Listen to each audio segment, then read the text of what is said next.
Hi, my name is Katie McGrath, and I am responding to the video that I was left over my lesson plan. A couple things that I wanted to clear up.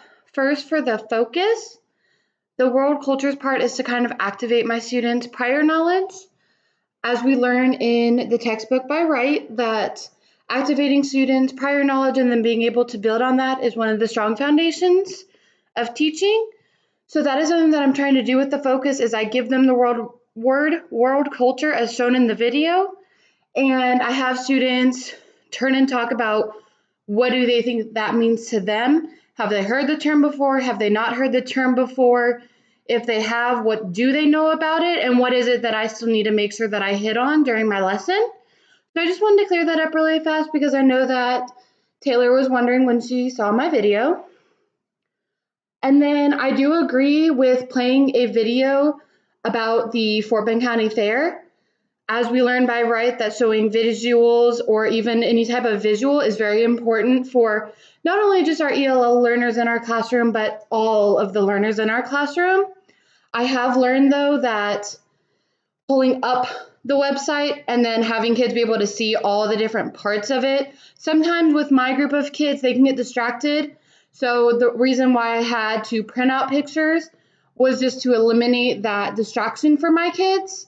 Now, this is something that if you know your classroom, you know that you could be able to pull up the website and go through the website with your kids and it still work for your lesson, that you may absolutely do. But I just know that for my particular group of kids, that it would cause too much of a distraction and then I can have a big behavior problem on my hands. I disagree with the idea of having a book for this lesson. The reason why is because that's why I'm doing the PebbleGo video. If you not know what PebbleGo is, it's a website that you can go onto, pebblego.com. You can type in what you're looking for. So I typed in world cultures, and through that, you're able to pull up all these different world cultures. You can see how people in different parts of the world celebrate the same holiday.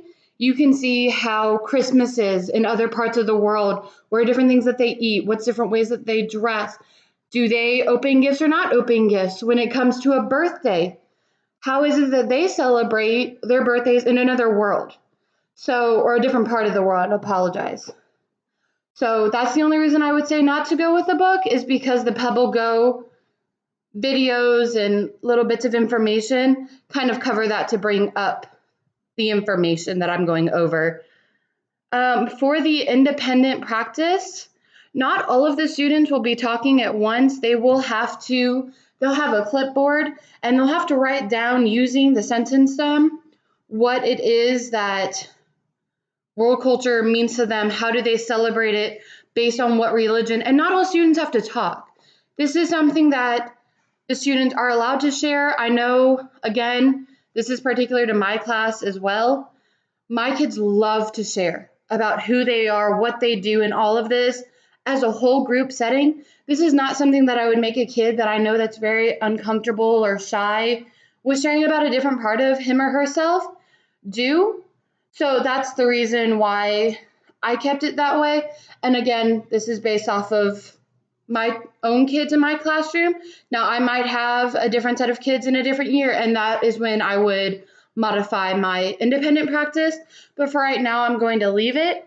And the closure kind of sums up all of what they have learned based on their tradition, the type of food that they eat, the way that they dress, how do they decorate, and everything else that kind of goes along with this lesson that allows students to kind of tap into a part of themselves.